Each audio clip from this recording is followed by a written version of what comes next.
Hello, and welcome to another evening with Sleepy Shadows, the place where history whispers its secrets through time, guiding you gently into a world of dark truths and quiet reflection, all while helping you drift peacefully into sleep. Tonight, we turn the page to one of the most unsettling and mystifying chapters in modern history, a chapter where politics and power crossed paths with magic, mysticism, and the occult. You may have heard of the military might of Nazi Germany, its brutal campaigns, and the horrors of the Holocaust. But beneath the uniforms, behind the propaganda, something far stranger was brewing. Something older. Tonight, we explore the hidden roots of the Third Reich. Not just the steel and fire, but the rituals, the symbols, the shadowy beliefs that whispered behind locked doors in candlelit chambers. This is the story of occultism and the Nazis, a strange convergence of ancient superstition, pseudoscience, astrology, and mystic nationalism. A story that shaped ideologies, justified atrocities, and fueled the flames of a dark and deluded vision. As you listen, allow the details to flow gently over you. Let your mind wander freely through time and thought. And remember, you're not here to stay alert. You're here to relax, to drift, to fall slowly into sleep, while history softly speaks its secrets. So breathe in slowly, let your body unwind, and together, let us begin.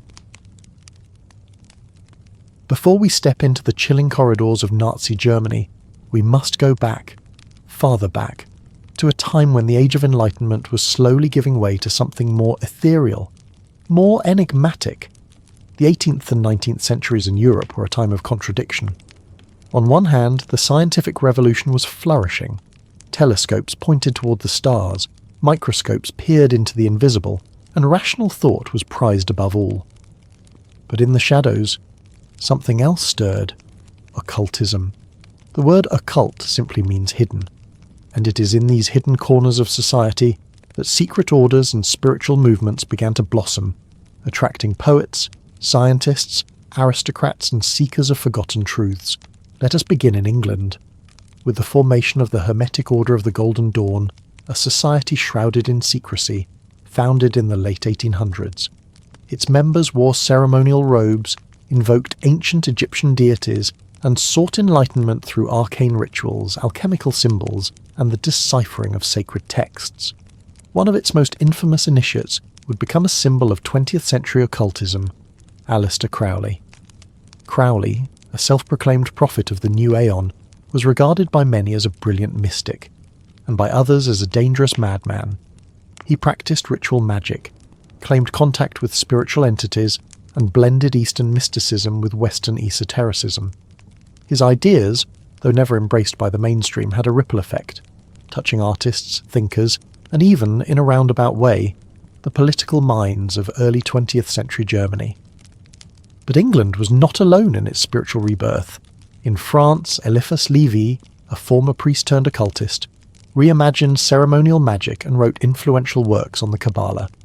In Italy, secret societies like the Carbonari whispered of hidden truths and revolutionary power, and in Germany, a country simmering with philosophical rigour and romanticism, occultism found fertile ground.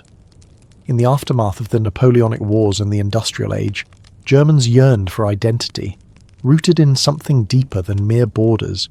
They looked not only to nationalism, but to mysticism, myth, and an idealized past. This hunger for a mystical origin birthed a flood of esoteric groups. One such movement, the Ariosophy movement, combined nationalism with esoteric belief, teaching that the Aryan race was of divine origin, chosen, even superhuman. They believed that ancient Germanic peoples had been the bearers of secret wisdom, and that through purification, discipline, and devotion, this wisdom could be reclaimed. This belief was not limited to a handful of eccentrics. It began to spread among those disillusioned with the chaos of modernity. As Europe grew more industrial, more materialistic, many longed for a return to spiritual roots, no matter how twisted those roots would become. Theosophy, a global mystical movement founded by Helena Blavatsky, also gained ground in Germany. Blavatsky claimed that humanity descended from root races, the highest of which was the Aryan. Her teachings, based on a mix of Hindu philosophy, mysticism and pseudo-history, were embraced by many who later formed the ideological backbone of Nazi occult thought. Blavatsky herself had no political agenda, but her writings were misused, misquoted and manipulated, twisted by those who sought to build a racial hierarchy based on imagined spiritual truths. In Austria and Germany, societies such as the Guido von List Society and the German Orden, the Order of the Teutons, began codifying these ideas. They used runes, sought visions through meditation, and told tales of lost civilizations like Atlantis and Hyperborea, home, they claimed, to the first Aryans. These groups saw history not as a series of events, but as a spiritual war, between the pure and the impure, the light and the dark, the Aryan and the other. This is where the roots of Nazi mysticism truly begin. It wasn't just about conquest or political power, it was about divine destiny. To understand what came next, to understand the horrors that would unfold, we must grasp this strange undercurrent, that some of those who rose to power in the Third Reich believed they were enacting not just a political revolution, but a spiritual one. As the 20th century dawned, these ideas flowed underground like a quiet stream, eventually to surface in a society broken by war, starved for meaning and desperate for purpose. And in this fertile soil, the Thule Society would be born. But for now, rest your thoughts on the candlelit lodges and mystic symbols of a forgotten Europe, a time of velvet robes, hushed rituals, and runes carved in stone. Let the silence wash over you like the evening tide, as we prepare to step deeper into the shadows, where mysticism and menace began to merge. Now, let your mind settle once more. We drift now from the flickering lodges of 19th century mystics into the cold, uncertain streets of post-World War I Germany. It is the year 1918. Germany lies humiliated, defeated in the Great War. The proud empire is fractured, the Kaiser has fled, and the Treaty of Versailles cast a long and punishing shadow across the land. Amid the chaos, inflation eats away at the savings of the middle class. Bread lines grow longer, and in the absence of hope, ideologies bloom like wild weeds. Some cling to communism, others to monarchy, and then there are those who look to something much older, more primal, more mystical. Enter the Thule Society. Officially it was called the Thule Gesellschaft, named after the mythical northern land of Thule, believed by some to be the ancestral home of the Aryans, a place shrouded in ice, mystery and ancient power. Founded in Munich by a man named Rudolf von Bottendorf, the society was not simply a gentleman's club or a nationalist forum. It was a cauldron where Völkisch nationalism mixed with occultism, racism and myth. Bottendorf was himself a curious figure. Born Adam Glauer, he had reinvented himself, as so many mystics of the age did, adopting a noble title and claiming to have been initiated into secret mystical traditions while living in the East. He studied Sufism, astrology and alchemy, fascinated by sacred geometry and secret codes said to hold the keys to universal truth. Under his leadership, the Thule Society became a gathering place for intellectuals, aristocrats, and spiritual seekers disillusioned by Germany's defeat. They met in ornate rooms hung with swastikas, not yet the symbol of Nazism, but an ancient motif drawn from Indo-European cultures. There were seances, lectures on runes and ancient Germanic heroes, and deep conversations about the decline of the German soul. But this was not harmless spiritualism. The Thule Society held virulent anti-Semitic beliefs. They believed that the Aryan race was in danger of extinction due to the corruption of foreign bloodlines, particularly Jewish influence, which they framed as both political and spiritual pollution. To them, the fight for Germany was a cosmic battle, not just between nations, but between light and dark, between the chosen descendants of ancient gods and the supposed enemies of spiritual truth. They dreamed of a new German Reich, purified, mythically reborn, ruled not just by power, but by destiny. It was within this swirling vortex of myth, magic, and hatred that the seeds of the Nazi Party were first sown. The Thule Society soon became involved in politics, financing and supporting a small nationalist workers' party in Munich. One of its early members, a man with a strange magnetism and a gift for oration, was a young Adolf Hitler. Although Hitler was never officially a member of the Thule Society, many of the early Nazis were. Men like Rudolf Hess, Alfred Rosenberg, and Dietrich Eckart, a poet and mystic who became one of Hitler's earliest mentors. Eckart believed Hitler to be a kind of messiah figure, a vessel, if you will, for the rebirth of Germany through spiritual warfare. In one of his final writings, Eckart allegedly boasted, "Follow Hitler. He will dance, but it is I who have called the tune. I have initiated him into the secret doctrine, opened his centres of vision, and given him the means to communicate with the powers." It is difficult to say whether such claims are exaggerated, but the relationship between early Nazism and the Thule Society is undeniable. As the Nazi Party grew in power, the Thule Society faded into the background, absorbed into the larger, more politically focused movement. But its influence remained in the symbols, the language, and the obsession with purity, blood, and soil. It was not just a political revolution that Hitler led. It was a spiritual one, twisted, dangerous, and soaked in the mythology nurtured by secret societies like Thule.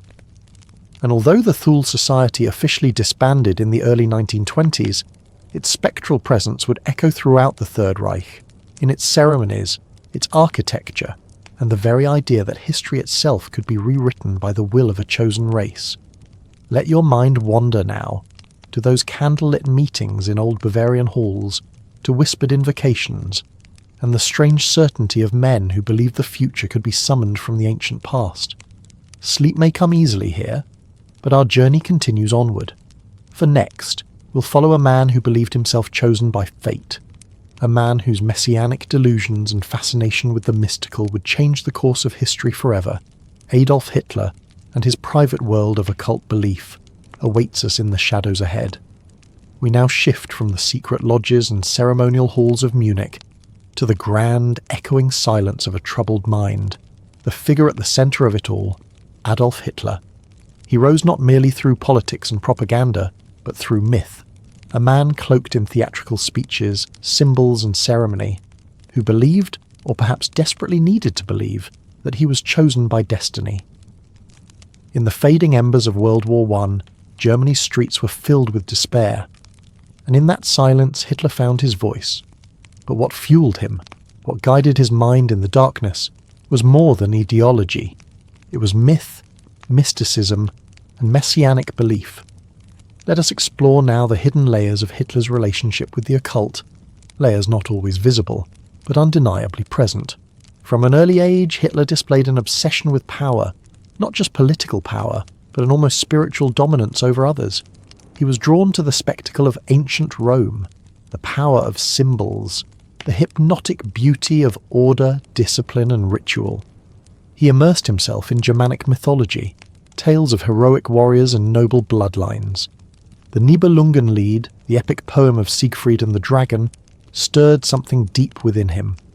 A vision of Germany not as it was, but as it had been, or could be. But it was not merely myth that intrigued Hitler.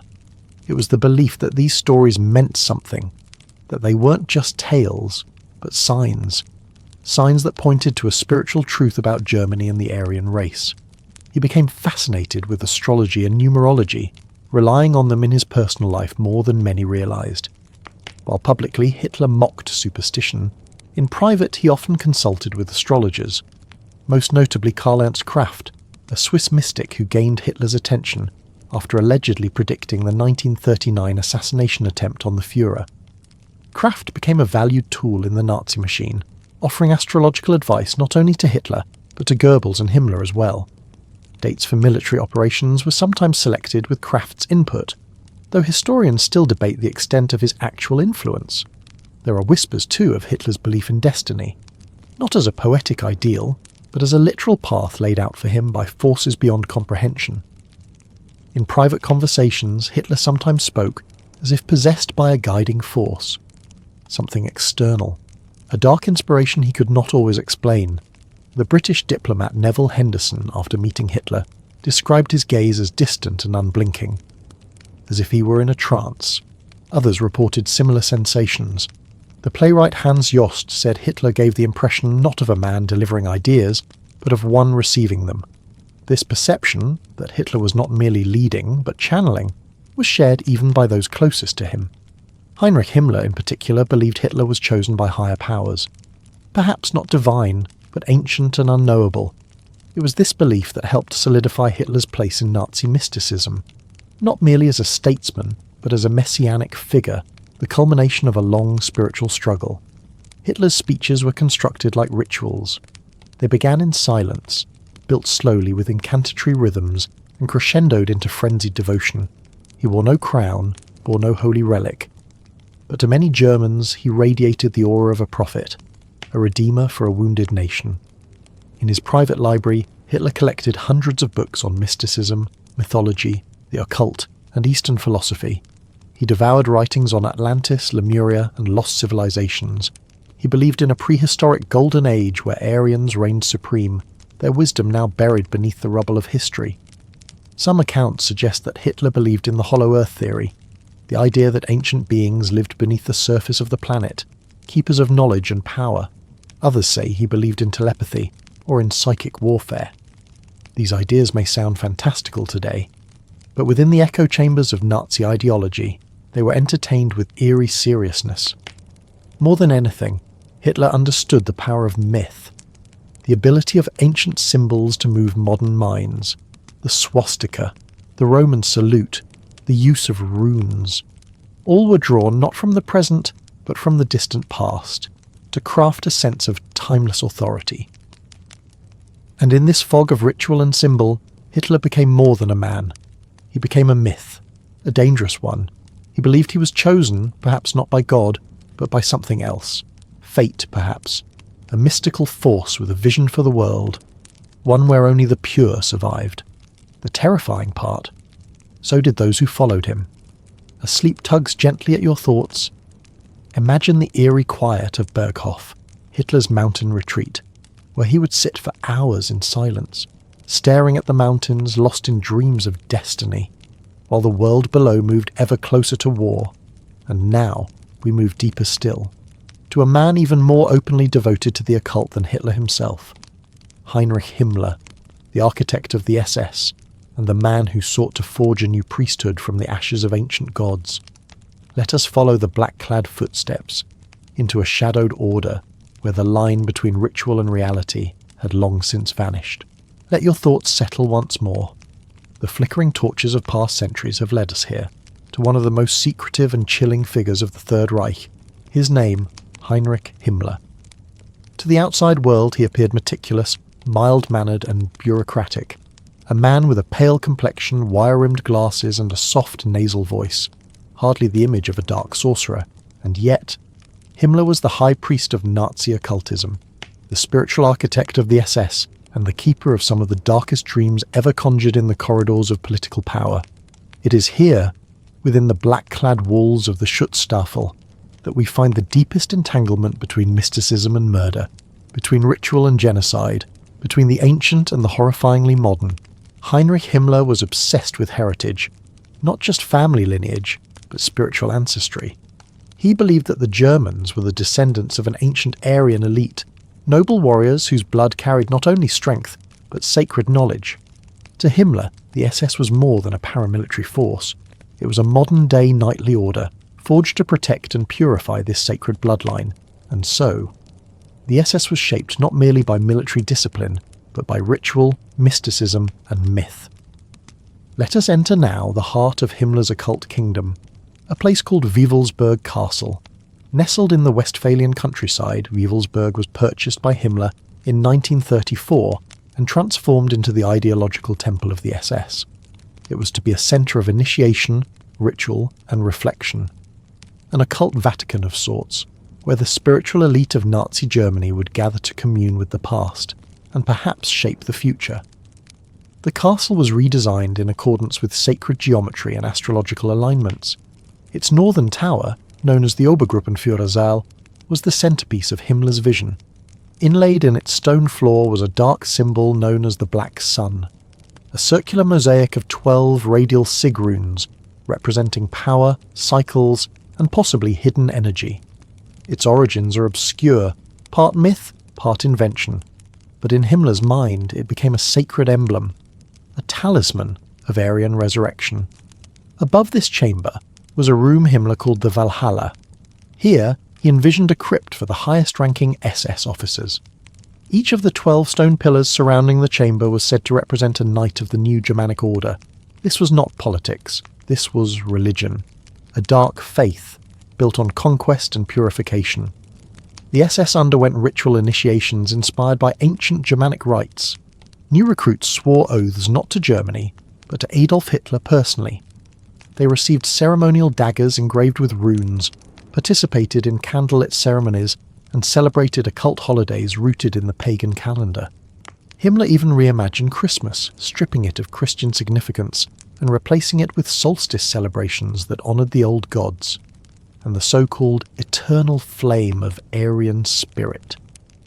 The SS also practiced ancestral ceremonies where recruits traced their bloodlines back generations, often 7 or more, to prove racial purity. Failure could result in expulsion.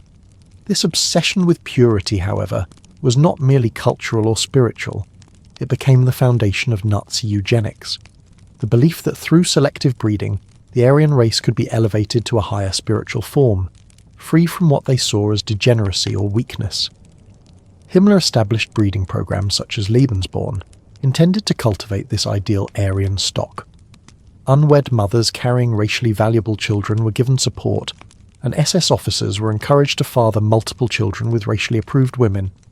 But beyond these programs was something more elusive: the belief that the SS could achieve metaphysical transformation, a rebirth of the Aryan soul through spiritual discipline, ritual and sacrifice.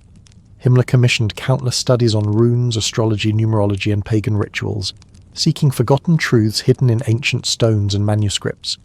He believed that ancient Germanic tribes once possessed great knowledge lost through Christianization and modernity.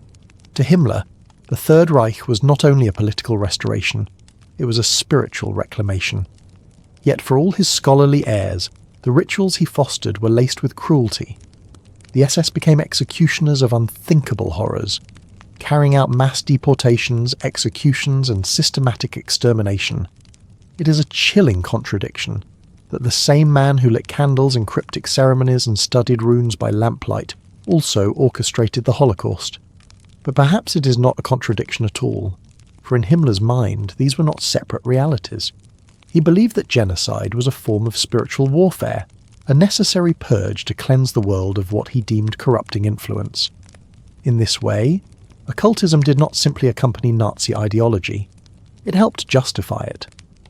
Wrapped in myth, rituals and visions of ancient bloodlines, Himmler offered SS men a sacred narrative, one that made their actions not only legal, but holy.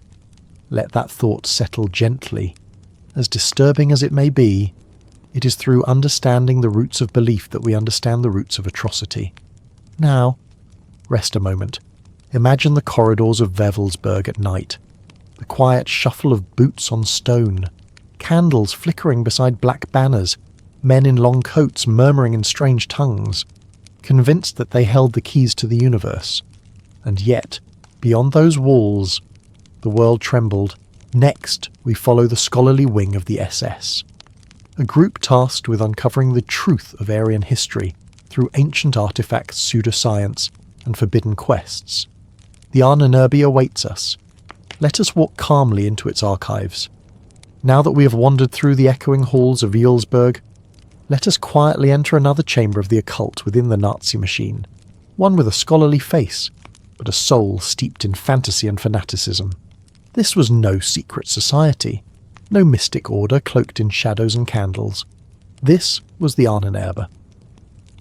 Officially titled the Ancestral Heritage Research and Teaching Society, the Ahnenerbe was founded in 1935 by Heinrich Himmler and 2 like-minded occult enthusiasts, Hermann Wirth, a Dutch-German historian with a deep belief in ancient Nordic civilizations, and Walter Wüst, an academic of Sanskrit and Indo-European languages.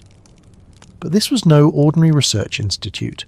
Its purpose was not to discover truth, but to invent it, to create a historical narrative that would prove, beyond doubt, the superiority of the Aryan race. Let us now explore the pseudoscientific odyssey of the Ahnenerbe, one marked by ancient maps, racial skull measurements and journeys across the farthest corners of the world in search of lost origins. The name Ahnenerbe means inheritance from the ancestors, and it hints at the organization's mission to recover the forgotten glory of ancient Aryan civilization.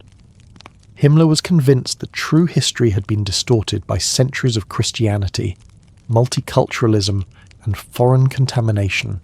To correct this, he turned to the Ahnenerbe.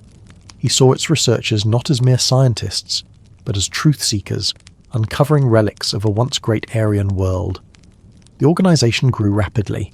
By the end of the 1930s, it boasted over 50 research departments, each devoted to obscure studies that blended archaeology, mythology, and racial ideology. There were departments for rune interpretation, studies on ancient Germanic lore, even explorations of witchcraft trials, which the Nazis interpreted as attempts by the Church to destroy pagan Aryan traditions. But perhaps most disturbingly, there were departments for racial biology, skull measurement, and eugenic theory. Scientists under the Ahnenerbe banner travelled to cemeteries, battlefields, and remote regions to gather bones, artifacts, and genetic samples. They believed that physical features, particularly skull shape, could reveal racial origin and purity. These studies were deeply flawed, laced with bias and predetermined conclusions, but they were used to justify real policies, from forced sterilizations to the systematic extermination of those deemed unworthy. In Himmler's mind, these were not crimes, but acts of purification, rooted in science. Let us pause here and feel the weight of that word. Science, when stripped of its ethics, when used as a weapon rather than a light, becomes something far darker. The Ahnenerbe's most infamous endeavour was its expedition to Tibet in 1938. Led by Ernst Schaefer, a young zoologist and SS officer, the mission was cloaked in the language of anthropology and exploration. But its true purpose was far stranger. The Nazis believed that Tibet might hold the ancient secrets of the Aryan race. They theorized that after the fall of Atlantis or Hyperborea, mythical Aryan homelands, the noble survivors migrated to the high plateaus of the Himalayas, preserving their knowledge in isolation. Schaefer and his team conducted cranial measurements of locals, filmed rituals, collected flora and fauna, and searched for religious texts that might validate their theories. Some accounts suggest they were even seeking signs of Shambhala, the mythical hidden kingdom of peace and wisdom. Imagine, if you will, the surreal image of SS officers dressed in tailored black uniforms, measuring Tibetan monks with calipers, searching for echoes of a past that never existed. What they found, of course, was not evidence of Aryan origins, but they returned with enough photographs, skulls, and exotic relics to construct an elaborate illusion of discovery. To the outside world, it was presented as an academic triumph, but beneath the surface it was nothing more than ideological theatre, and yet these illusions fed the Nazi imagination. They provided a sense of ancient legitimacy, as if the Reich was not an empire of the 20th century, but a resurrection of something primordial. The Ahnenerbe also participated in grave-robbing expeditions across Europe and beyond, searching for remains of ancient Aryan warriors. In France, they studied megaliths. In Scandinavia, they mapped Viking sites. In the Caucasus, they examined burial mounds. Every artifact was filtered through a single lens. Does this prove Aryan greatness? And when no proof could be found, they simply invented it. In Nazi Germany, history became a canvas, painted over with myth, forged documents, and doctored evidence. And then there were the experiments. In later years, the Ahnenerbe became involved in grotesque human experiments in concentration camps. Prisoners were subjected to torture in the name of medical science, exposure to freezing temperatures, air pressure tests, surgeries without anesthesia. These were not fringe atrocities. They were conducted by respected scholars within the framework of a state-endorsed occult belief system. The very same men who traced ancient bloodlines were now spilling blood in laboratories. Let this realization drift gently over your thoughts. A quiet horror. That ancient myths, once harmless stories told around fires, could become tools for mass murder, when believed too deeply and used without mercy. Now take a breath and picture the Ahnenerbe archives. Vast halls lined with scrolls, bones, maps and skulls. A strange museum of invented history, built on delusion and stained by suffering. Our path continues. In the next segment, we explore the ritual heart of the SS, where initiation ceremonies, sacred symbols and esoteric rites forged a spiritual brotherhood dedicated to Himmler's dark vision. The veil grows thinner now, as we step deeper into the ritual practices of Nazi occultism. Now, let us drift even further into the strange shadows cast by belief. We have seen how the Thule Society laid a foundation of myth, how Hitler bathed himself in destiny, and how Himmler shaped the SS with cold, sacred precision. But behind the military uniforms, beyond the polished boots and iron crosses, there existed a world few ever saw, a world of ritual, initiation, and symbolic transformation. It was here, deep within the ranks of the SS, that Himmler built something more than a corps of soldiers. He envisioned an occult brotherhood, a spiritual elite bound not only by blood and loyalty, but by sacred rites, ancient symbols, and a belief that they were chosen by forces greater than man.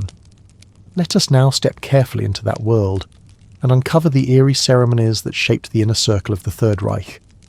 To understand the role of ritual in the SS, we must first understand what the SS was meant to become.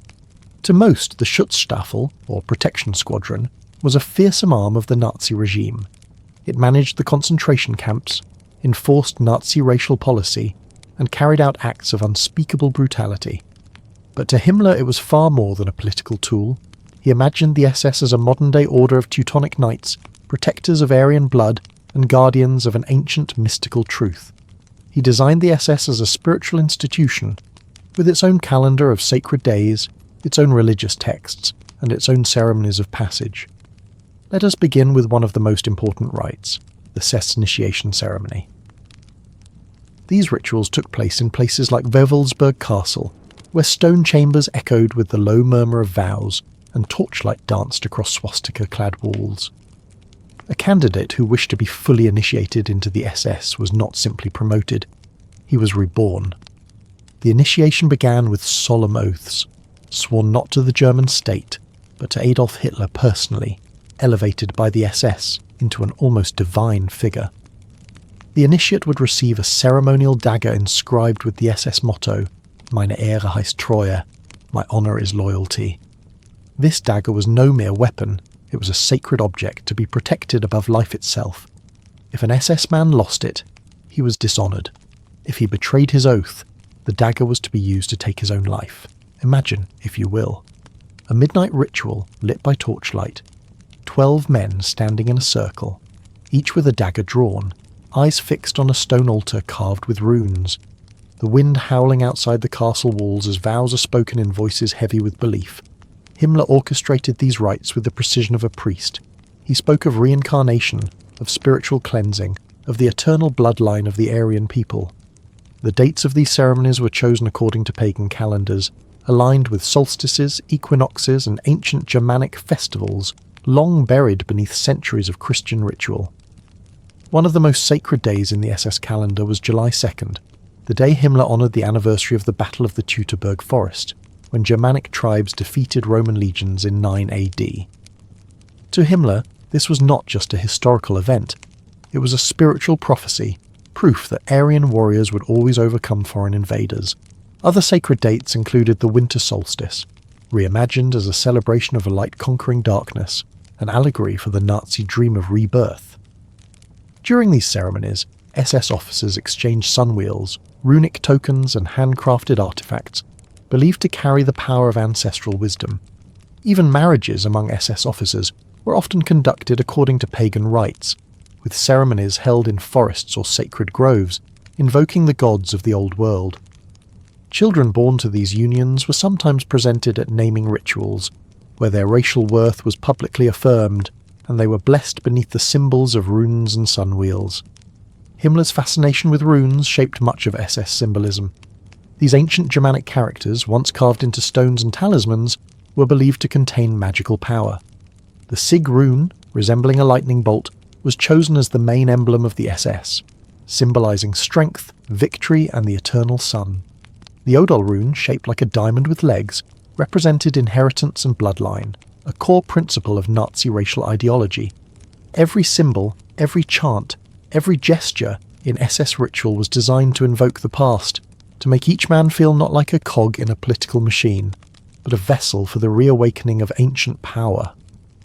Now, let your thoughts linger for a moment on the eerie quiet of a forest clearing, where black uniformed men whisper oaths under a sky thick with stars, believing they are chosen, believing they are holy.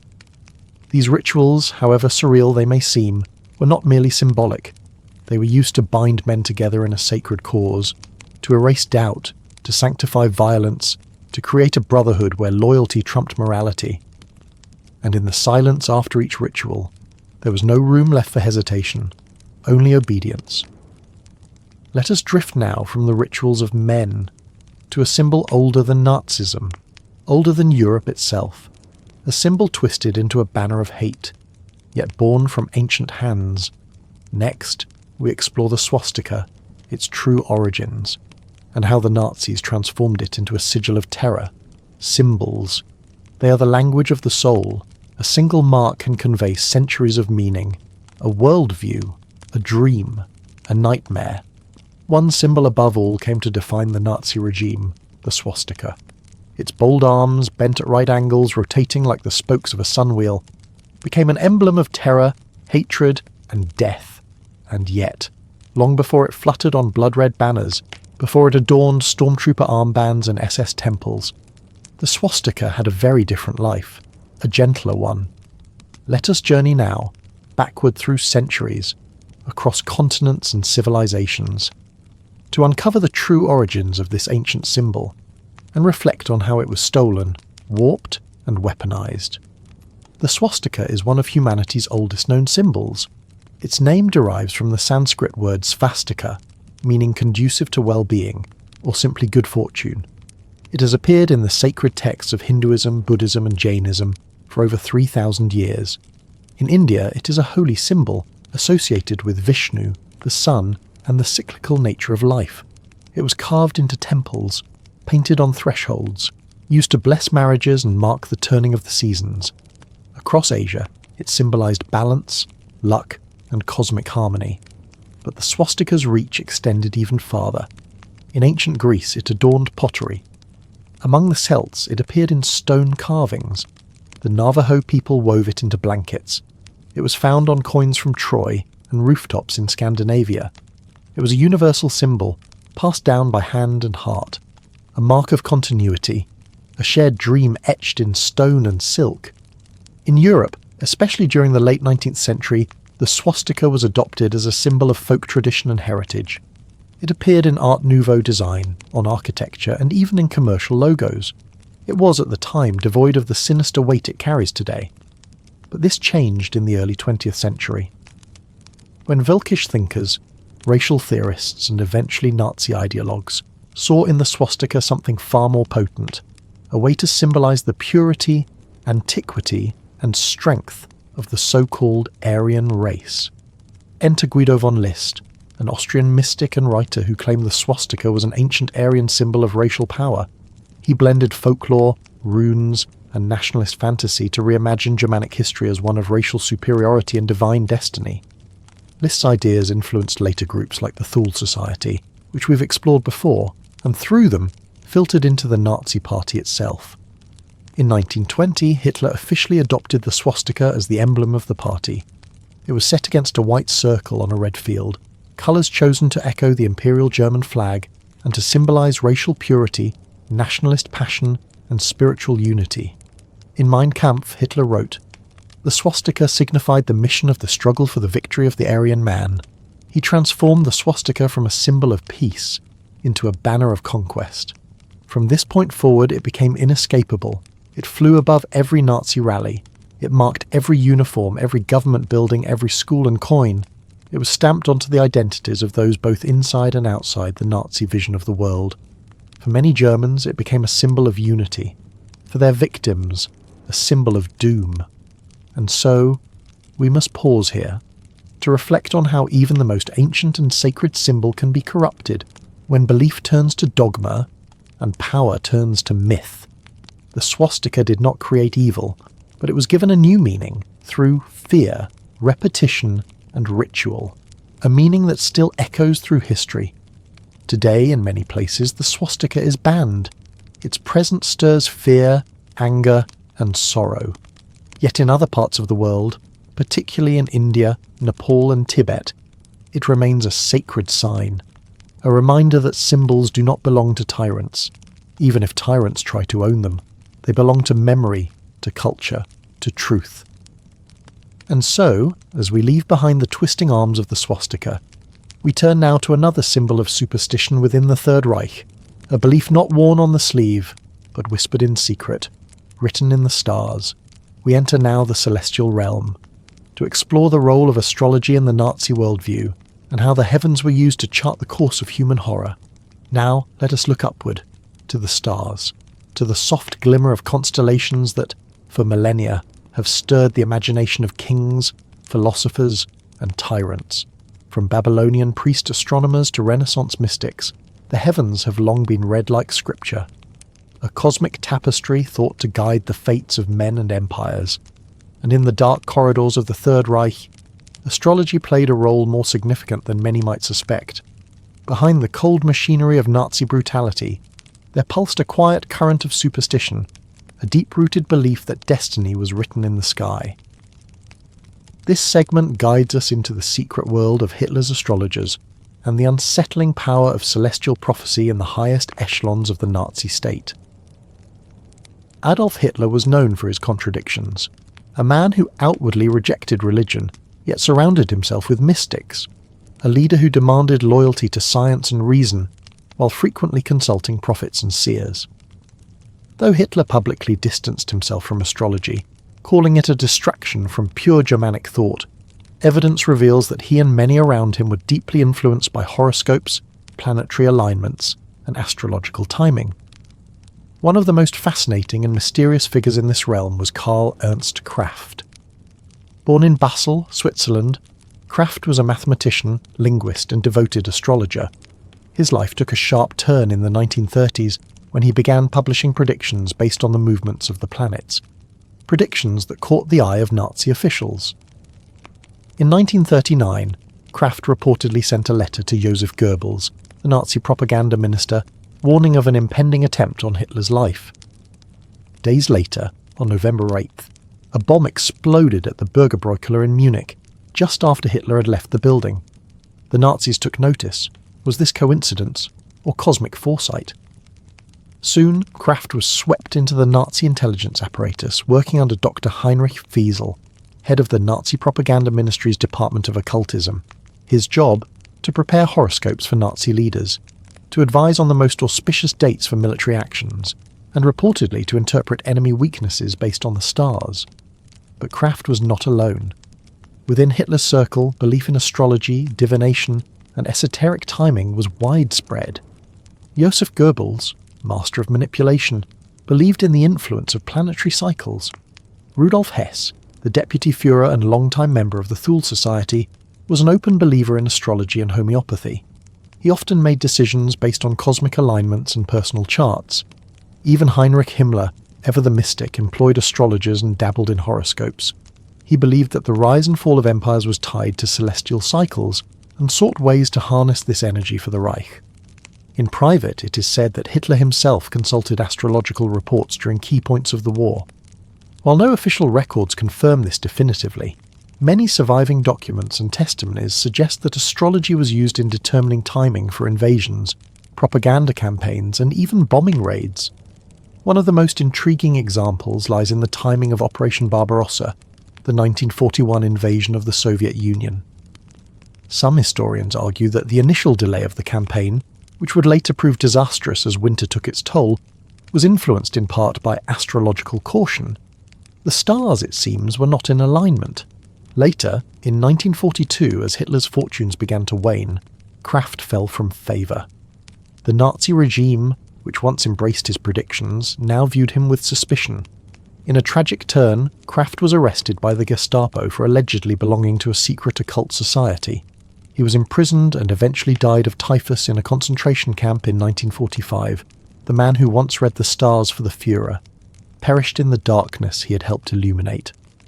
As the war dragged on, Hitler became increasingly isolated, his decisions erratic, his paranoia growing, and still, astrological guidance persisted. The Nazi regime even commissioned astrological propaganda, distributing almanacs and horoscopes in enemy territories, hoping to sow confusion and influence morale. They understood that even skeptics could be swayed by the quiet whisper of fate. Let us pause now and imagine the Führer bunker in Berlin, its cold cement walls, the air thick with fear and fading hope. Outside, the city burns. Inside, as the end draws near, maps are pored over, timetables shift, and somewhere in the room, among generals and aides, a chart of planetary movements rests on a table, a final glance upward, for meaning, for escape, for prophecy. It is here, perhaps, that we see the truth, that even the most powerful men consumed by control and domination still turn to the heavens, seeking signs, but no star could save them. No alignment could undo the horrors they unleashed. The cosmos may offer wisdom, but it is conscience that steers the hand, and when that hand wields cruelty, the stars fall silent. In the next segment, we leave the celestial realm behind and return to the physical, the visual. We explore how the Nazi regime wove myth and mysticism into its propaganda, using symbols, imagery and ritual to enchant a nation and deceive the world. We enter the dark theatre of Nazi mythology, where every banner, every speech and every symbol was part of an occult performance. Let us now return to Earth, to something far more tangible than star charts or sacred relics, and yet no less powerful: images. Because symbols, you see, are not merely decoration. They are spells cast in daylight, meant to evoke, to shape, to command belief. And in the Third Reich, propaganda became a weapon of ritual. Every image, every word, every stage-managed rally served as a modern mass liturgy, where myth, mysticism and ideology were blended into a potent, mesmerizing force. This was not merely politics. This was a performance of destiny. Let us gently unfold this web now and discover how the occult influenced the aesthetics of Nazi propaganda, through colour, sound, movement, and meaning. At the centre of this effort stood Joseph Goebbels, the Reich Minister of Propaganda. He was a master illusionist, a dark magician of the mind, who understood that people do not only believe what is rational, they believe what feels true, and to make something feel true, it must resonate beyond words. It must touch archetypes, awaken primal instincts, and echo the myths buried deep in the human psyche. Goebbels and his team borrowed heavily from occult imagery and pagan ritual. Let us begin with the most visible, the rallies. Imagine it. A sea of banners, thousands of torches held aloft, flickering in unison like stars come down to earth. Marching boots echoing through wide stone arenas. A single figure, Hitler, rising slowly into view as if conjured from the ether. These were not simply political gatherings. They were carefully choreographed rituals, communal invocations of power, unity and submission. The 1934 Nuremberg rally, captured in Leni Riefenstahl's infamous film Triumph of the Will, is perhaps the most haunting example. The camera pans across an enormous field. SS officers stand in geometric formation, perfect rows like runes etched into the land. Flags rise, music swells, and Hitler, framed against the clouds, descends from the sky in a plane, like a messianic figure bringing light to the faithful. The film was revolutionary in its technique, but even more so in its symbolism.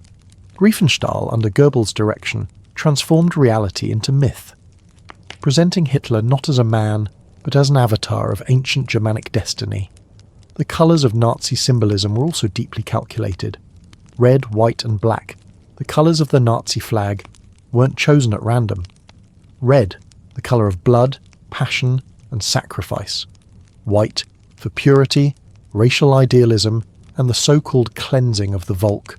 And black, for death, power and the occult mysteries hidden beneath the surface.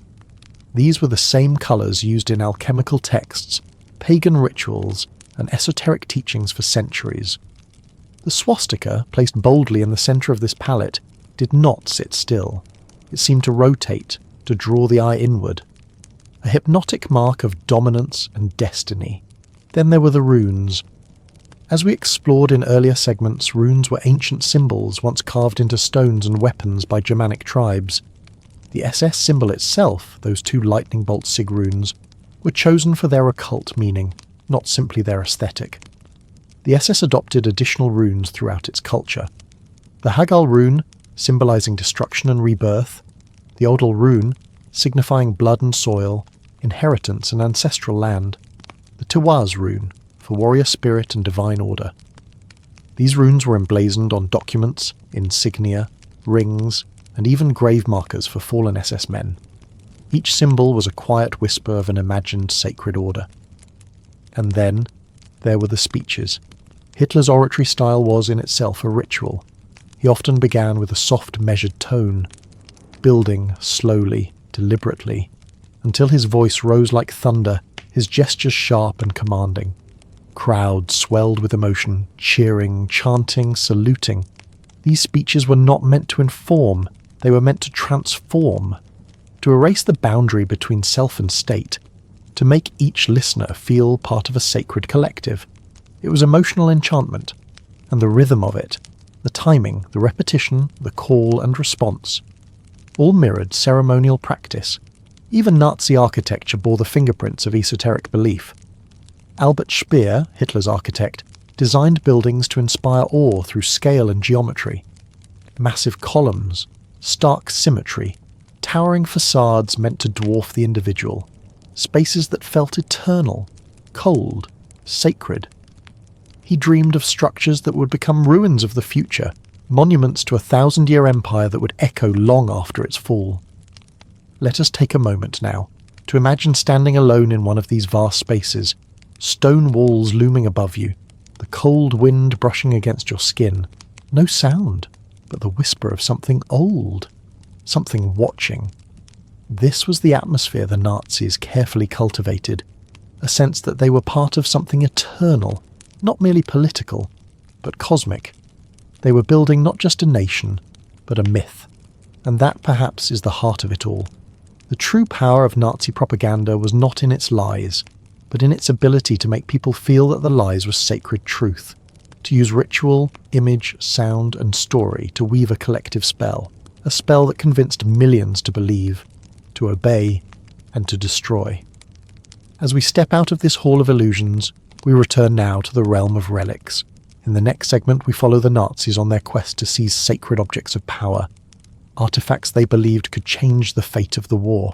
We seek the Holy Grail, the Spear of Destiny, and the strange obsessions that drove men into legend. There are moments in history when the line between myth and memory begins to blur, when men of power, consumed by ideology, turn to the ancient world for validation, and to the realm of legend for salvation. In the shadows of war, beneath the symbols and rituals we have already explored, there stirred a darker ambition, a desire to possess the objects of power whispered of in old scrolls and sacred texts. The Nazis, it seems, were not only builders of myth, they were its seekers. This segment takes us deep into the mysterious quest for sacred relics, the Spear of Destiny, the Holy Grail, and other artifacts the Nazis believed could turn the tide of war, or even grant supernatural control over the world. It begins, as such stories often do, in a cathedral. High in the Austrian city of Vienna, within the walls of the Hofburg Palace, there rested a strange and powerful object, a battered spearhead, darkened with age, encased in gold, veined with iron, known as the Holy Lance, or the Spear of Longinus. According to Christian legend, this was the spear that pierced the side of Jesus Christ on the cross. A relic stained with divine blood said to carry the fate of empires.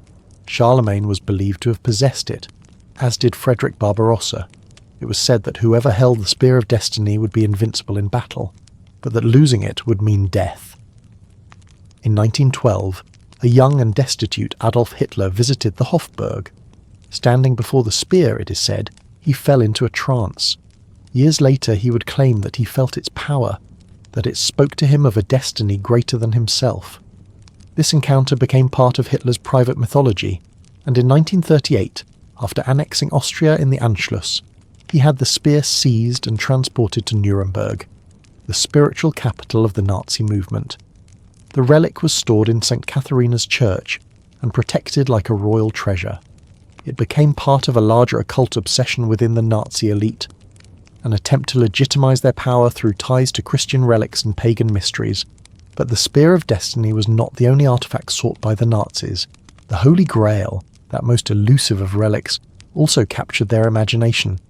To many, the Grail is the cup used by Christ at the Last Supper, later used to collect his blood at the crucifixion. Others believe it to be a metaphor, or even a portal to divine knowledge. Heinrich Himmler, always searching for sacred ancestry, became obsessed with the Grail myth.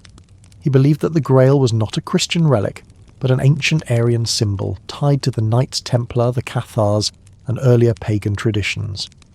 To house this dream, Himmler sought to transform Wewelsburg Castle into a kind of modern Grail temple, a place where SS initiates would undergo spiritual rebirth, surrounded by sacred geometry, runes, and a circular chamber designed for ritualistic purpose. The North Tower of Wewelsburg was to be the heart of this vision. Its Hall of the Supreme SS was modelled after Arthurian legend, with 12 stone seats encircling a central sun emblem, a pagan echo of the Grail Knights of old. Himmler saw himself not merely as a political leader, but as the high priest of a new order, one that would recover lost secrets and claim the mythic legacy of the Aryans. There were others, whispers of Nazi interest in the Ark of the Covenant, the Crown of Solomon, and even the Philosopher's Stone. Many of these searches were led by members of the Ahnenerbe, the SS's pseudo-scientific institute devoted to finding proof of Aryan superiority. Some expeditions ventured into the Pyrenees, others into southern France, seeking Cathar ruins, Templar graves, and caves filled with ancient inscriptions. They were drawn to places like Montségur, where the Cathars were massacred in 1244, believing the Grail may have been hidden there. Though none of these quests bore material fruit, they were not failures in the eyes of the SS. For the relics, real or not, served a symbolic purpose. They linked the Nazi cause to ancient, eternal forces and gave the regime the appearance of sacred inevitability. And yet, as with all myths bent for power, the ending was not triumphant. As Allied forces closed in on Nuremberg in 1945, the Spear of Destiny was captured and returned to Vienna. Wewelsburg Castle was abandoned, its north tower left unfinished. The sacred circle was broken. The relics, real or imagined, failed to shield the Third Reich from its own collapse. What remains now are only fragments, artifacts wrapped in layers of history, myth and propaganda. But perhaps, in their pursuit of ancient relics, we see the clearest portrait of the Nazi mind, a movement that claimed to be modern, yet clung to the past with obsessive, superstitious fervour. They believed that by holding a relic, they could rewrite fate, but history, ever patient, is not so easily persuaded. And now, from the mythic West and sacred temples, we travel eastward, to the high plateaus of Tibet. In our next segment, we follow the Nazi expeditions into the Himalayas, a strange and haunting journey to find the ancestral homeland of the Aryan race, and the mystical knowledge they believed slept among the mountains. From the ancient relics of Europe, we now journey far eastward, to a land of soaring peaks, whispering winds, and timeless mystery, the rugged expanse of Tibet. For the Nazi occult imagination, Tibet was no mere distant place.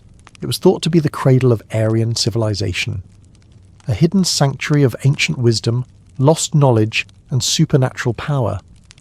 This belief was not unique to the Nazis. In the late 19th and early 20th centuries, Western explorers, mystics, and scholars became enchanted by Tibet's remoteness and enigmatic spiritual traditions.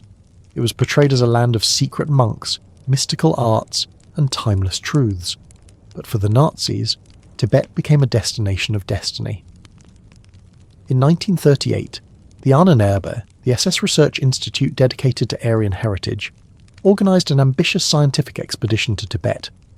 Led by Ernst Schaefer, a zoologist and SS officer, the journey had multiple purposes: to study the region's flora and fauna, to collect ethnographic data, and to search for proof of Aryan origins. The expedition set out with a sizable team of scientists, photographers, and support staff, moving through remote mountain passes and high-altitude deserts. They documented the landscape with reverence and intensity, capturing images of monasteries, nomadic tribes, and ancient artifacts. The Nazis believed that the Tibetan people with their distinct features and spiritual traditions, might represent a living link to Aryan ancestors. But beneath the guise of scientific inquiry, the expedition was charged with esoteric ambitions. Ernst Schaefer and his team consulted with local lamas and studied ancient manuscripts, hoping to uncover hidden knowledge that could be weaponized for the Reich.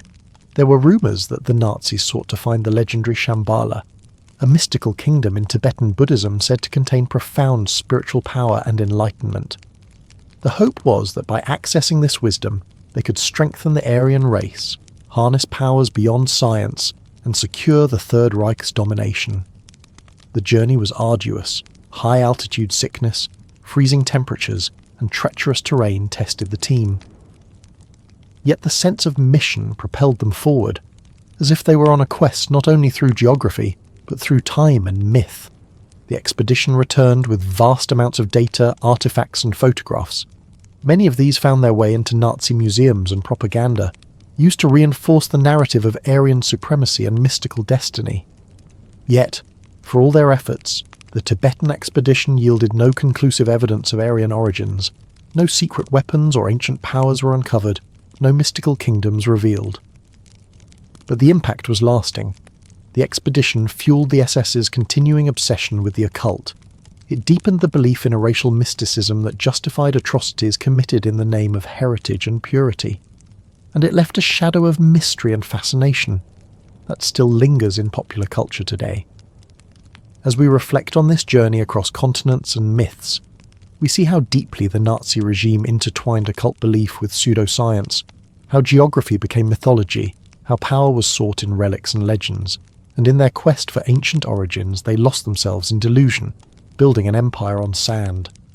In the next segment we will explore one of the most enigmatic and enduring symbols of Nazi occultism, the Black Sun. We will unravel its origins, its meaning within the SS, and how it embodied the dark heart of their mystical vision. We now descend further into the shadows, into a symbol both obscure and powerful, the Black Sun. Unlike the swastika, whose twisted arms are known worldwide, the Black Sun remains a more enigmatic mark, a sigil woven from myth, mysticism, and the dark imagination of the Nazi occult elite. Its story is not found in ancient texts as clearly as others we have explored. Rather, it is a symbol reconstructed, repurposed, and enshrined within the secret rituals of the SS. What exactly is the Black Sun? At first glance it resembles a sun, a circular emblem radiating outward in 12 jagged rune-like spokes. Its dark core seems to absorb light, an eternal source of hidden power. This symbol is thought to represent a mythic solar force, a mystical source of energy, renewal, and eternal life. In some esoteric traditions, the sun is not merely a star, but a gateway between worlds, a beacon of divine fire, illumination, and transcendence. To the SS, the Black Sun symbolized the hidden source of Aryan power, a secret energy waiting to be awakened beneath the surface of history. Its most famous physical manifestation lies in the cryptic mosaic floor of the Wuelsburg Castle's North Tower, the very heart of Himmler's occult ambitions. This vast circular mosaic is crafted from black and green marble, its 12 radial beams extending outward in a pattern that mirrors the Black Sun. Though not conclusively dated to the Nazi era, this mosaic became emblematic of the SS's mystical worldview. The castle itself was meant to serve as the ceremonial centre for the SS, a place where occult rites, initiations, and ceremonies took place, all imbued with the symbolism of the Black Sun. Heinrich Himmler himself was fascinated by this symbol. He viewed the Black Sun as a cosmic emblem, embodying the hidden spiritual power of the Aryan race, a power that could be harnessed to ensure the Reich's immortality. The Black Sun became a secret icon within the SS, used in rituals and insignia, and whispered about in inner circles. It was a symbol of transformation, a metaphor for the Nazi vision of rebirth through struggle, purity, and mystical enlightenment. But the Black Sun was also shrouded in secrecy and contradiction. It represented a dark promise, that beneath the facade of politics and war, a supernatural force moved the Third Reich's destiny. This symbolism helped create a sense of esoteric brotherhood among the SS, binding members through shared ritual and belief. Yet, In reality, it cloaked a regime of terror and brutality. Outside of the Third Reich, the Black Sun symbolism continues to echo. In the decades since 1945, the Black Sun has been adopted by neo-Nazi groups, occultists, and far-right extremists, a lingering emblem of the dangerous marriage between mysticism and racial hatred. This enduring legacy reminds us how symbols, once corrupted by ideology, can continue to inspire darkness long after the original regime has fallen. As we reflect on the Black Sun, we are reminded of the power of symbols, how they can shape belief, identity, and action, and how they can serve as a warning that when mysticism becomes entwined with politics, when symbols are weaponized to justify hatred, the consequences can be devastating. In the next segment, we will explore the grim reality behind these mystical beliefs, how Nazi occultism influenced their racial policies, and the horrific acts of persecution and genocide that followed. We will confront the chilling truth of how ideology and occult belief merged to justify unimaginable cruelty. As we emerge from the shadowy symbols and arcane rites, we step into the stark and terrifying reality beneath. The occult was no mere curiosity or harmless superstition within the Third Reich. It became a foundation for some of the most horrific racial policies in human history. This segment takes a careful reflective journey into how Nazi occult beliefs intertwined with their racial ideology, and how mystical notions of purity, ancestry, and destiny served as twisted justifications for persecution, violence, and genocide. At the heart of Nazi ideology was the belief in the Aryan race, a mythic idealized lineage said to embody supreme strength, intelligence, and spiritual power. But this was no scientific truth. It was a racial fantasy, rooted deeply in esoteric ideas, concepts borrowed from occultists, nationalist mystics, and pseudo-historians who sought to elevate Germanic peoples above all others. These ideas were filtered and amplified by figures like Heinrich Himmler, whose fascination with Germanic paganism and the occult influenced the SS's worldview. Himmler envisioned the SS as more than an elite military force. He saw it as a spiritual brotherhood, guardians of Aryan purity and ancient knowledge. To him, race was not only biological but sacred, a cosmic inheritance that must be protected at all costs. The SS engaged in rituals meant to strengthen the bloodline, through ceremonies invoking Germanic gods, ancestral spirits, and the power of the runes. These beliefs fed directly into Nazi policies on eugenics, racial hygiene, and genocide. In Nazi Germany, the pseudoscience of race merged seamlessly with occult mythology. Programs were developed to identify, isolate, and eliminate those deemed racially inferior: Jews, Roma, Gypsies, Slavs, disabled people, and others. The Nuremberg laws of 1935 codified racial purity, forbidding marriage or sexual relations between Aryans and non-Aryans. These laws were enforced with brutal precision, underpinned by a belief that such impurities would weaken the mystical blood of the folk. The infamous euthanasia programs and forced sterilizations were cold applications of these occult-infused racial theories. The Nazis sought not just to dominate but to engineer humanity itself, to forge a new master race through selective breeding and extermination. The Ahnenerbe conducted anthropological research, often cruel and unethical, to prove Aryan superiority. They studied skull shapes, blood types, and genetic traits in a quest to find markers of racial purity. It is crucial to understand that these horrific acts were not carried out merely by military force or political decree. They were justified to perpetrators as part of a sacred mission. The mysticism surrounding the Aryan myth gave a moral and spiritual veneer to mass murder. SS officers and scientists believed they were fulfilling a cosmic destiny, restoring balance to the world by purging it of impurity. This deadly blend of occult belief and racial fanaticism created a system where hate was sanctified, where murder became ritual, where genocide was dressed as salvation, and the Holocaust, the systematic extermination of 6 million Jews, stands as the most horrific manifestation of this ideology. The victims of Nazi racial policies were dehumanized in the darkest terms. Science and superstition merged to strip individuals of their dignity, identity, and rights. Camps like Auschwitz became factories of death. where occult symbols mingled with cruelty and despair. Yet amidst the horror, there were acts of resistance and courage, people who recognized the evil behind the mysticism and fought to preserve humanity. These stories remind us that ideology, no matter how deeply ingrained, can be challenged by conscience and compassion. As we close this segment, it is important to reflect on the dangerous power of ideas, how mystical beliefs, when twisted by hatred, can become tools of oppression. The Nazi regime's racial policies were not just political strategies, they were dark rituals of exclusion and annihilation, and the cost was unimaginable. In our next segment, we will explore a paradox: the Nazi persecution of certain occult groups and pagan sects, even as they embraced occultism for their own purposes.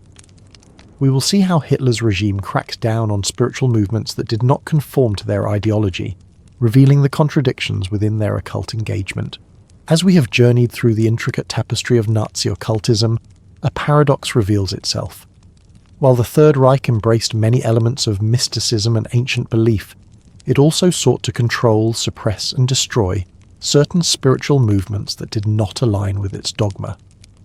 This segment explores the complex relationship between the Nazi regime and the broader occult and pagan communities in Germany, a relationship marked by suspicion, coercion, and brutal repression. The early 20th century in Germany saw a flourishing of various esoteric and neo-pagan groups. These ranged from small gatherings of mystics and theosophists to organized groups reviving ancient Germanic and Norse religions, often emphasizing harmony with nature, ancestral worship, and spiritual development. Some of these movements rejected modernity and Christianity alike, seeking to rediscover a pure spirituality rooted in the land and the past. However, when the Nazis rose to power, they viewed many of these groups with deep mistrust. Though the regime co-opted pagan symbols and rituals, particularly under Himmler's influence, it insisted on strict ideological control and denounced any spiritual practice seen as politically subversive or racially impure. The German faith movement, which attempted to create a nationalist pagan alternative to Christianity, initially received some support but was ultimately sidelined. Hitler, a Catholic by baptism, saw traditional Christianity as a useful tool for social control, but many pagan groups challenged this, seeking a spiritual rebirth incompatible with Nazi priorities. More troubling for the regime were groups that maintained independent beliefs or rejected the racial hierarchies imposed by the Nazis. Some theosophists and occultists were targeted for their internationalist outlook, which clashed with Nazi nationalism. Others were persecuted simply for not swearing loyalty to the Führer or for maintaining clandestine practices. The Witches' Circle and certain occult societies were banned, members arrested or surveilled by the Gestapo. Charges often cited accusations of anti-state activities or racial impurity, though the true reasons lay in fear of uncontrolled spiritual influence. One tragic example involves the fate of the Volkisch movements. Though they inspired Nazi racial ideology, many of these groups were suppressed when their doctrines diverged from the official party line. Leaders and practitioners were imprisoned or coerced into conformity. Persecution extended to indigenous Germanic neo-pagans who practiced rituals outside the SS or Nazi party structures. Himmler's SS sought to monopolize the narrative of Germanic spirituality, forbidding competing claims to ancestral authority. This repression reveals a critical truth about the Nazi regime's occult engagement. They did not seek a plurality of spiritual expression, but rather a monopoly on mysticism, a centralized control over symbols and belief that served their political ends. The regime's hostility toward non-conforming occultists reflected its broader drive for totalitarian dominance in both the material and spiritual realms. As we stand in the quiet shadow of these suppressed voices, we are reminded that control over belief is a hallmark of oppressive power. The Nazis weaponized mysticism to justify exclusion and violence, while crushing those who sought freedom of spirit. In the next segment, we turn to the rich world of Germanic and Norse mythology and explore how these ancient stories were woven into Nazi ideology, shaping their vision of destiny and racial identity. As the echoes of suppressed occultists fade, we now turn to the rich tapestry of Germanic and Norse mythology, a realm of gods, heroes, and cosmic battles that profoundly shaped Nazi beliefs. To understand the spiritual underpinnings of the Third Reich, we must delve into these ancient myths and see how they were reinterpreted and harnessed to build an ideology of racial destiny. The Norse pantheon, with its fierce gods and epic sagas, captured the imagination of many early 20th century Germans. Figures such as Odin, the All-Father, Thor, the Thunder God, and Freya, goddess of love and war, symbolized qualities of strength, courage, and sacrifice. These stories were more than folklore. They represented a worldview where cosmic order was maintained through struggle and valor. Heinrich Himmler in particular was captivated by these myths. He saw in the ancient Norse and Germanic gods reflections of the Aryan ideal, a powerful spiritual heritage that could inspire the German people. Himmler commissioned scholars and archaeologists to study ancient runes, sagas, and burial sites. He sought to reconstruct rituals and ceremonies that could be revived within the SS. One central concept was Valhalla, the majestic hall where slain warriors were believed to reside, awaiting the final battle of Ragnarok. The apocalypse that would cleanse and renew the world. This myth became a metaphor for the SS itself, an elite brotherhood of warriors preparing for a grand, transformative struggle. The Nazi leadership appropriated the symbolism of these myths in propaganda and ceremony. Runic symbols such as the Sowilo rune, symbolizing the sun, and the Tivos rune, associated with the god Tyr, were used in SS insignia and flags. The SS motto, Meine Ehre heißt Treue, my honour is loyalty, echoed the values celebrated in these ancient stories. Festivals and rituals were staged to evoke the feeling of connection to ancestral gods and heroic sacrifice. Wewelsburg Castle, the ceremonial centre of the SS, was designed to embody these mythic ideals. The architecture and interior design incorporated runic motifs, sun symbolism, and references to Germanic lore. Yet the Nazi reinterpretation of Norse mythology was selective and often distorted. They stripped these myths of their complexity, reducing them to simple tales of racial superiority and martial valour. The gods were recast as Aryan ancestors, and the ancient cosmic battles became allegories for Nazi conquest. This mythologizing served to create a sense of destiny and legitimacy for the regime. By invoking the gods and heroes of the past, the Nazis sought to root their political ambitions in an eternal narrative. But these myths were not only political tools, they also helped fuel a dangerous cult of violence, where death in battle was glorified as a sacred act. The idea of a warrior's afterlife in Valhalla inspired many SS members to embrace fanaticism and self-sacrifice. This potent blend of ancient mythology and modern ideology contributed to the regime's appeal among some Germans, offering a vision of strength and purpose amid the chaos of the 20th century. As we reflect on this segment, we see how myths can be powerful instruments, shaping identity, belief, and action. But when wielded by regimes like the Nazis, they can be twisted to justify hatred and destruction.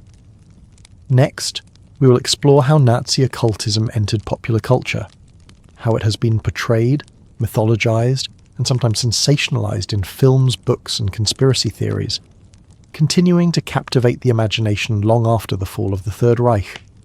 As we close our exploration of the Nazi regime's deep entanglement with occult beliefs and ancient myths, we step into the realm of stories, the world beyond history where fact and fiction intertwine. This segment delves into how Nazi occultism has been portrayed in popular culture, how myths and conspiracy theories have grown from the fertile ground of the Third Reich's fascination with mysticism, and how these stories continue to captivate the imagination decades after the fall of Nazi Germany. The story of Nazi occultism is, by its nature, rich with mystery and drama. Secret societies cloaked in shadow, mystical symbols woven into propaganda, the pursuit of ancient relics and lost kingdoms, all elements that seem to invite a thrilling tale. This allure has drawn the attention of filmmakers, writers, and theorists. One of the earliest and most influential popular representations came with the Indiana Jones films. The 1981 blockbuster Raiders of the Lost Ark opened with the Nazi quest for the Ark of the Covenant, a mythical artifact said to hold divine power. The film blended history and myth with thrilling adventure, capturing the public's imagination and forever associating Nazis with occult pursuits in the cultural consciousness. Since then, countless books, documentaries, and films have expanded on these themes. Works like The Occult Roots of Nazism by Nicholas Goodrick Clarke, or movies such as Hellboy and The Keep, have explored or embellished the mysterious side of the Third Reich. But alongside entertainment, a vast web of conspiracy theories has flourished. Claims that the Nazis escaped to secret bases in Antarctica or the Moon, that they possessed advanced occult technologies, or that they maintained hidden bloodlines waiting to rise again. While these ideas lack credible evidence, they persist, fueled by sensationalism and the human desire for hidden truths. This ongoing fascination reveals much about the nature of history and memory. The Nazi regime's real occult beliefs were often contradictory, secretive, and steeped in pseudoscience. Yet popular culture has distilled them into clear narratives of evil magic and supernatural power. These stories serve as cautionary tales, reminding us of the dangers when myth and politics entwine, and how the past can be reshaped to suit present fears and fantasies. At the same time, the popularization of Nazi occultism risks trivializing the very real horrors committed under the regime. The blending of myth and history can sometimes obscure the brutal reality of genocide and oppression. As we reflect on this segment, it is important to hold both truth and story in balance, to remember that while symbols and myths endure, the human cost behind them must never be forgotten. Our next segment will explore the decline of Nazi occultism as World War II turned against Germany, and how the collapse of the Third Reich revealed the delusions beneath the regime's mysticism. As the tide of the Second World War shifted inexorably against Nazi Germany, so too did the shadow of occultism that once loomed over the Third Reich begin to recede. This segment explores the gradual unravelling of the mystical convictions held by many within the Nazi leadership, and how the harsh realities of defeat exposed the delusions beneath their esoteric ambitions. During the early years of the regime, occult beliefs and pseudoscientific theories flourished within certain elite circles. Figures like Heinrich Himmler invested deeply in esoteric research, believing that secret knowledge and ancient powers could secure victory. The SS's Ahnenerbe undertook expeditions, rituals were performed, and symbols like the Black Sun inspired a sense of mystical destiny. Yet, as the war stretched on, reality encroached with relentless force. Military defeats, resource shortages, and the grim toll of conflict undermined the confidence of even the most fervent believers. Reports from the Eastern Front shattered illusions of invincibility. Himmler, who had once embraced occultism with fervour, began to shift focus. Increasingly, he sought pragmatic alliances, even reaching out to the Allies through secret negotiations. It seemed the mystical dreams of Aryan supremacy and cosmic destiny were giving way to the cold calculations of survival. Hitler himself, who had sometimes consulted astrologers and indulged in mysticism, grew more isolated and erratic. His grand visions of a 1,000-year Reich crumbled under the weight of military collapse. The esoteric advisors lost influence as desperation mounted. Internally, cracks appeared within the SS and Nazi leadership. Some occult practices were curtailed or abandoned as resources tightened and priorities shifted. The ceremonial grandeur of places like Wuelsburg Castle faded, and many rituals ceased. In 1944, as Allied forces closed in, many symbols and relics associated with Nazi occultism were hidden, destroyed or seized. Documents were burned, artifacts dispersed, and the secretive aura dissolved into chaos. The war's end brought a stark reckoning. The fall of Berlin in 1945 marked not only the collapse of the Nazi state, but also the death of its mystical pretensions. Leaders were captured, tried, or fled into obscurity. The world was confronted with the brutal legacy of the regime, not mystical glory, but human suffering. Post-war, former Nazis involved in occult research faced trials and investigations. Many sought to distance themselves from their past, while others tried to cloak their activities in academic or folkloric terms. The public unveiling of Nazi atrocities ensured that any claims of supernatural justification were exposed as hollow. The occult veneer was stripped away, revealing a regime driven by hatred, greed, and delusion. Yet, the myth of Nazi occultism was not entirely extinguished. Fragments of belief persisted in underground movements and later extremist groups, but the reality of the regime's fall serves as a powerful reminder of the limits of mysticism when confronted with history. As we reflect on this decline, we see the tragic arc of a regime that reached for cosmic power, but was undone by earthly forces. The dark allure of occultism was ultimately no shield against defeat and justice. In our next segment, we will explore how the occult legacy of the Nazis lives on in modern extremist groups, and how these dangerous ideas continue to influence neo-Nazi and far-right movements today. Though the Third Reich fell decisively in 1945, its dark and disturbing legacy did not vanish entirely. Among the ashes of a defeated regime, some members of Nazi occultism smouldered quietly, only to ignite anew in the hands of extremist groups in the decades that followed.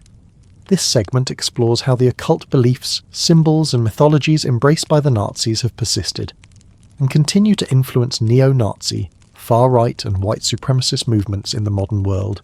In the immediate aftermath of World War II, Allied forces sought to root out Nazi ideology wherever it persisted. However, the covert nature of occultism, combined with the fragmented post-war environment, allowed some practitioners and sympathizers to evade detection. Secret societies formed in shadows, preserving esoteric texts, rituals and symbols associated with the Third Reich's mystical beliefs. During the Cold War era, some former SS officers and occultists fled to South America and other remote regions. There, they formed enclaves dedicated to preserving Nazi ideology, often blending it with occult teachings. These groups cultivated a mythos around hidden knowledge, secret bloodlines, and a coming resurgence of Aryan power. Back in Europe and North America, neo-Nazi groups adopted Nazi occult symbols as markers of identity and resistance. The black sun, runic insignias, and the swastika reappeared in rallies, tattoos, and propaganda materials. These symbols, laden with historical weight, served both to glorify the past and to intimidate perceived enemies. Occultism within these movements often manifested as a combination of racial mysticism and apocalyptic beliefs. They envisioned a racial awakening or rebirth that would overturn modern multicultural societies. Some groups performed rituals inspired by Nazi-era ceremonies, attempting to connect spiritually with their imagined ancestors. In the 1980s and 1990s, white supremacist music scenes and subcultures further spread Nazi occult imagery. Bands and artists embraced neo-pagan aesthetics, runic symbols, and Aryan mythology, embedding these ideas in a wider cultural context that attracted youth and fringe believers. The internet age accelerated the dissemination of these ideas. Online forums, websites, and social media platforms allowed extremist groups to share occult teachings, propaganda, and recruitment materials widely and anonymously. This digital proliferation has made monitoring and countering extremist occultism more challenging. At the same time, some modern extremist groups distort or sensationalize Nazi occultism for shock value, using it to create a sense of mystery and exclusivity, even if they lack deep knowledge of historical facts. This blend of myth, ideology, and spectacle creates a potent mix for radicalization. Law enforcement and counter-extremism organizations have recognized the role of occult symbolism and belief in sustaining certain extremist identities. Efforts to understand and disrupt these groups increasingly include studying their esoteric practices and networks. However, it is important to remember that Nazi occultism remains a fringe component within broader far-right movements. Most adherents focus on racial hatred and political goals without deep engagement in mysticism. Nevertheless, the survival of these ideas underscores the ongoing danger of racial mythology and pseudoscience. It reminds us that the fantasies once used to justify genocide continue to find new life, if left unchallenged. As we reflect on this enduring legacy, we see how symbols and myths, once corrupted, can persist far beyond their origins. They serve as a warning about the power of ideas and the responsibility to confront hatred in all its forms. In the next and final segment, we will consider the lessons learned from this dark chapter of history. We will reflect on the dangers of intertwining occultism with politics and the importance of vigilance against the resurgence of extremist beliefs in any guise. As our journey through the shadowed corridors of history draws to a close, it is fitting to pause and reflect on the profound lessons that emerge from the dark intersection of occultism and politics, a crossroads where mysticism, power, and ideology entwined with devastating consequence. The story of Nazi occultism is not simply one of secret symbols and shadowy rituals. It is a stark reminder of how beliefs, especially those wrapped in the allure of the mystical, can be harnessed to justify hatred and violence. Throughout the Third Reich, occult ideas lent a veneer of cosmic destiny to an ideology built on exclusion, on the myth of racial superiority and the dehumanization of millions. These beliefs enabled perpetrators to see themselves not merely as soldiers or politicians, but as actors in a divine drama, agents of a sacred mission to reshape the world. Yet, beneath this mystical facade lay hatred, cruelty, and genocide. The occult was not a force for enlightenment or compassion, but a tool twisted to serve the darkest ambitions of human nature. The Nazis' selective appropriation of symbols, from the swastika to the black sun, from runes to ancient myths, was a calculated effort to root their ideology in a fabricated spiritual lineage. These symbols, once part of diverse and complex cultures, were transformed into emblems of division and terror. The regime's hostility toward independent spiritual groups, their persecution of dissenting occultists, reveals that their use of mysticism was never about freedom of belief, but about control and domination. In the aftermath of World War II, the exposure of Nazi atrocities forced a reckoning with these truths. Occultism was stripped of its deceptive glamour, revealing the human cost of ideologies steeped in superstition and hatred. Yet, as we have seen, the echoes of these dangerous ideas continue to reverberate. Neo-Nazi and far-right groups today draw on the same symbols and myths, sometimes cloaked in occult garb to spread division and fear. This legacy underscores the urgent need for vigilance, to question beliefs that claim spiritual or cosmic justification for hate, to challenge narratives that seek to divide and dehumanize. Our reflection is also a call for education and empathy, to remember that history is not simply a collection of dates and facts, but a living memory that shapes who we are and who we choose to become. As you now prepare to drift into sleep, may this story serve as a quiet reminder of the power of ideas, their capacity to inspire both great good and profound evil. Thank you for joining us on this journey through history's darker corners. If you found this story meaningful, please consider subscribing to Sleepy Shadows, where we explore history's mysteries with care and calm. We invite you to share where and when you listened. Your stories help us create a community of thoughtful reflection. May your night be peaceful and your dreams gentle. Good night.